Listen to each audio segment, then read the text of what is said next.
আমি ছেলেটাকে ধাক্কা দিয়ে নিজেকে একটু দূরে সরিয়ে নিলাম। আসলে আপনারা যা ভাবছেন তা না। আমি এই মেয়েটাকে চিনিও না, একটু আগেই তার সাথে পরিচয় হয়েছে। আপনারা হয়তো ভেবেছেন আমি ওর বয়ফ্রেন্ড, বাট এটা আপনাদের ভুল ধারণা। আমি ওর বয়ফ্রেন্ড না। বিশ্বাস না হলে মেয়েটাকে জিজ্ঞেস করেন। আমার কথা শুনে মনে হলো সবাই মঙ্গল গ্রহ থেকে পৃথিবী গ্রহে অবতরণ করলো। তাদের রিয়েকশন দেখে বোঝা যাচ্ছে এই মেয়ের বয়ফ্রেন্ডের ওপর তাদের কতটা রাগ জমা আছে। এই জন্যই বুঝি কোনো কথাবার্তা না বলে এভাবে কলার চেপে ধরেছে। একজন তো বলেই ফেললো, এই শালা মিথ্যা কথা বলছে, নিজেকে বাঁচানোর জন্য মিথ্যা বলতেছে। ওদের দুইজনের এটা আগে থেকেই প্ল্যান ছিল, ধরা পড়লে এসব বলবে। ও যদি স্পৃহার বয়ফ্রেন্ড নাই হবে তাহলে এত রাতে ওর সাথে বসে গল্প করছে কেন? ওর ব্যাগ দেখেই বোঝা যাচ্ছে বাসা থেকে বের হওয়ার সময় সব রকম প্রস্তুতি নিয়ে বের হয়েছে। কাজেই ওরে বিশ্বাস করা যাইব না, পিঠে কিছু পড়লেই সব সত্য বলবে। তাহলে মেয়েটার নাম স্পৃহা। মেয়েটার সাথে কথা বললেও তার নামটা জানা হয়নি, তবে আমি তার নাম নিয়ে না ভেবে কিছু বলবো বলে ঠিক করলাম। কিন্তু তার আগেই 50-55 বছরে একজন বয়স্ক লোক বলে উঠল, এত কথা বলার দরকার নেই, বাসায় নিয়ে চল। ওর জন্য আমার মেয়ের বিয়ে ভেঙে গেছে, ছেলে পক্ষের কাছে আমার মাথা হেড হয়ে গেছে। মেয়ে ভাগিয়ে নেওয়ার শাস্তি ওকে পেতে হবে।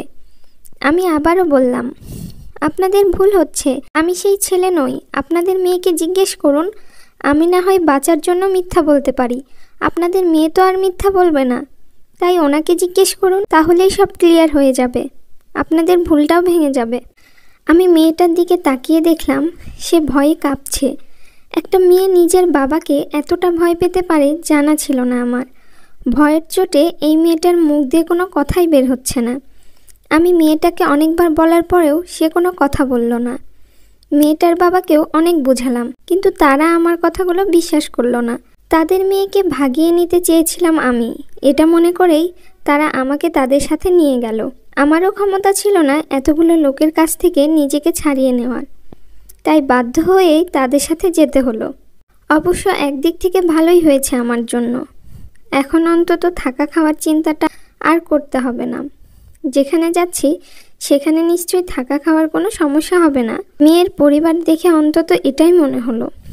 তারা অনেক প্রভাবশালী এবং টাকা পয়সারও কোনো কমতি নেই। তবে ওখানে যাওয়ার পর আমার কী অবস্থা হবে সেটা ভাবতেই ভেতরটাতে ভয় কাজ করছে। কারণ এই মানুষগুলোকে দেখে খুব হিংস্র মনে হচ্ছে। একটা অন্ধকার রুমে আমাকে আটকে রাখা হয়েছে। জানালা দিয়ে একটু একটু করে আলো বাতাস আসছে, তবে সেটা অন্ধকারকে গ্রাস করতে পারছে না। কিছু সময় পর কেউ একজন এসে দরজাটা খুলে আমাকে বাড়ির সবার সামনে নিয়ে গেল। বুঝতে পারলাম এটা যৌথ ফ্যামিলি। মেয়ের বাবা মা, চাচা চাচি, দাদা দাদি সবাই আমার দিকে কেমন করে যেন তাকিয়ে আছে। হয়তো তারা বিশ্বাস করতে পারছে না তাদের মেয়ে আমার মতো একজন ছেলের সাথে পালিয়ে যেতে চেয়েছিল, কিন্তু আসল সত্যটা তারা এখনও জানে না। আমার সামনে অনেকগুলো মানুষ দাঁড়ানো থাকলেও আমি স্পৃহা মেয়েটা বাদে কাউকে চিনতে পারছি না। আমার মনে হলো এবার হয়তো আমাকে কিছু বলার সুযোগ দেবে। আমি যে মেয়েটার কিছু হই না সেটা সবাইকে বোঝাতে পারবো। কিন্তু এমন হলো না।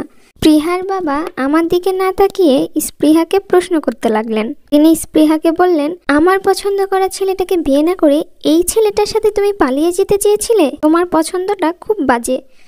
এই ছেলের মাঝে কি এমন আছে যাকে দেখে তুমি তার সাথে পালিয়ে যেতে চেয়েছিলে? তখন স্পৃহা বলল, না বাবা, ওকে আমি চিনি না, ওর সাথে আজকে রাতেই প্রথম দেখা হয়েছে আমার। তখন তার বাবা বললেন, তুমি ছেলেটাকে বাঁচানোর জন্য মিথ্যা বলছো, তাই তো? যদি সত্যি বলো তাহলে এই ছেলেটাকে মেরে হাত পা ভেঙে দিব, সেজন্য ভয় পাচ্ছ? না বাবা, আমি সত্যি বলছি। তখন তার বাবা বললেন, তোমার কথা বিশ্বাস করব না, এবং তুমি যা ভাবছো সেটাও করব না। এই ছেলেটাকে কেউ ধরবে না, ছুবেও না। না হলে আমার পছন্দ করা ছেলেকেই তোমাকে বিয়ে করতে হবে। এখন তুমি সিদ্ধান্ত নাও কি করবে। প্রতিষ্ঠিত একজন ছেলেকে বিয়ে করে আরামায়েশে বেঁচে থাকবে, নাকি এরকম একটা চালচুলোহীন ছেলেকে বিয়ে করে অভাব অনটনে দিন কাটাবে? আমি আর কিছু বুঝতে না পারলেও এটা খুব ভালো করেই বুঝতে পারলাম এরা কেউ আমাকে নিজে থেকে কিছু জিজ্ঞেস করবে না, যা বলার আমাকেই বলতে হবে। আমি তাদের বাপ মেয়ের কথার মধ্যে নিজেকে ঢুকিয়ে বললাম, আপনাদের সমস্যা কি? নিজেরাই যা ইচ্ছা বলে যাচ্ছেন, আমার কথা শোনার কোনো প্রয়োজনই মনে করছেন না। আর এই যে ম্যাডাম, আপনি এভাবে ভয় ভয় কথা বলছেন কেন? আর এই যে, আপনি কি বাংলা বোঝেন না? আপনার মেয়ে এত করে বলার পরেও কেন বিশ্বাস করছেন না যে আমি তার বয়ফ্রেন্ড না? আর তাছাড়া আপনি বললেই তো আর আপনার মেয়েকে আমি বিয়ে করব না। যাকে চিনি না জানি না তাকে বিয়ে করার কোনো প্রশ্নই আসে না। তাই এসব নাটক না করে আমাকে যেতে দিন। তখন তিনি তিরস্কারের সুরে বললেন, তোর রাজি হওয়াতে কিছু যায় আসে না, আমার মেয়ে রাজি হলেই হবে।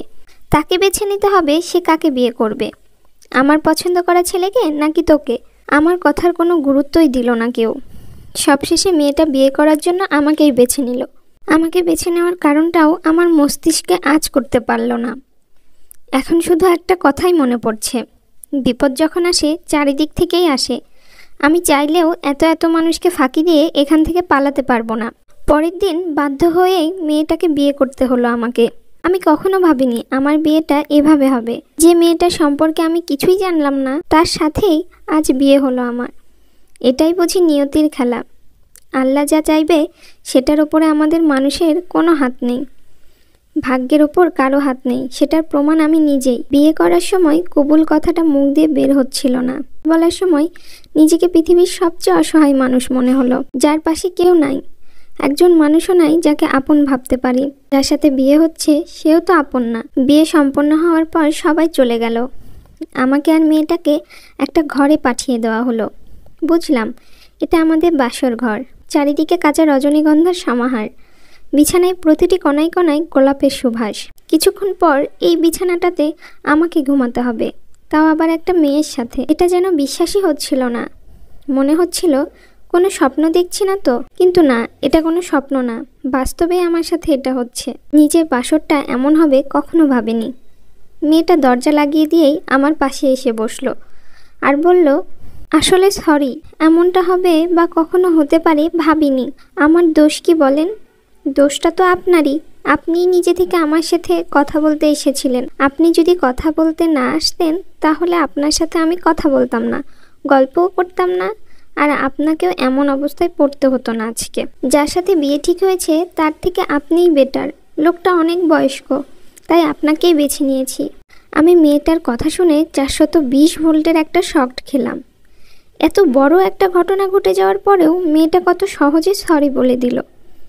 আমার সাথে তার বিয়ে হয়েছে, এজন্য তার মন খারাপের কোনো চিহ্নই দেখতে পেলাম না তার চোখে মুখে। তাহলে এই মেয়ে কি স্বাভাবিক না? কোনো সমস্যা আছে? স্বাভাবিক হলে তো এমন একটা বিয়েতে তার খারাপ লাগার কথা, কিন্তু তার তো লাগছে না। আমি কিছু বলবো তার আগেই মেয়েটা বলল, আমার মনে হয় আবিরের বড় কোনো সমস্যা হয়েছে, না হলে এমনটা তো করার কথা না। আবির আমাকে ওর নিজের থেকেও বেশি চায়। ওর না আসার পেছনে কোনো কারণ আছে, তাই আমি সিদ্ধান্ত নিয়েছি আজকে আবার পালাবো আমি। আপনাকে বিয়ে করার এটাও একটা কারণ, আপনি আমাকে সাহায্য করতে পারবেন, এটা ওই লোকটা করতো না। সবাই ভেবেছে বিয়ে যেহেতু হয়ে গিয়েছে তাই আর আমাকে নিয়ে কোনো ভয় নেই। এই সুযোগটাই আমি কাজে লাগাতে চাই। আমি তার কথা শুনে বললাম, পাগল নাকি আপনি? পালাবেন মানে? যদি পালাবেনই তাহলে বিয়ে করলেন কেন? আবার আমাকে বিপদে ফেলতে চাইছেন? আপনি চলে গেলে তো মনে হয় আমাকে আর বাঁচিয়ে রাখবে না। তখন মেয়েটা চাপা হাসি হেসে বলল, হ্যাঁ ঠিকই বলেছেন, আমার বাবা খুব রাগী মানুষ। বাসর ঘরে নিজের বউকে ধরে রাখতে পারেননি, পালিয়ে গেছে। এটা শুনলে নিশ্চিত আপনাকে মেরে ফেলবে। অনেক সময় পর মেয়েটা বলল, আপনার ব্যাগ কোথায়? আমি তো আগেই সব কিছু গুছিয়ে রেখেছি, আপনি তাড়াতাড়ি আপনার ব্যাগ রেডি করুন, এখনই আমাদেরকে পালাতে হবে। এখন বাসায় সবাই ঘুমিয়ে পড়েছে। আমি তার কথা শুনে কিছু বলতে পারলাম না, তার দিকে হাঁ করে তাকিয়ে রইলাম। আমার এইভাবে তাকানো দেখে সে বলল, হাঁ করে তাকিয়ে আছেন কেন? বাসর করবেন নাকি? বিছানায় কোলবালিশ আছে, ওটার সাথে বাসর করুন। শখ কত আমার সাথে বাসর করবে? যদি মরতে না চান তাহলে আমার সাথে আসুন, আর যদি বাঁচার ইচ্ছা না থাকে তাহলে কোলবালিশের সাথে বাসর করুন।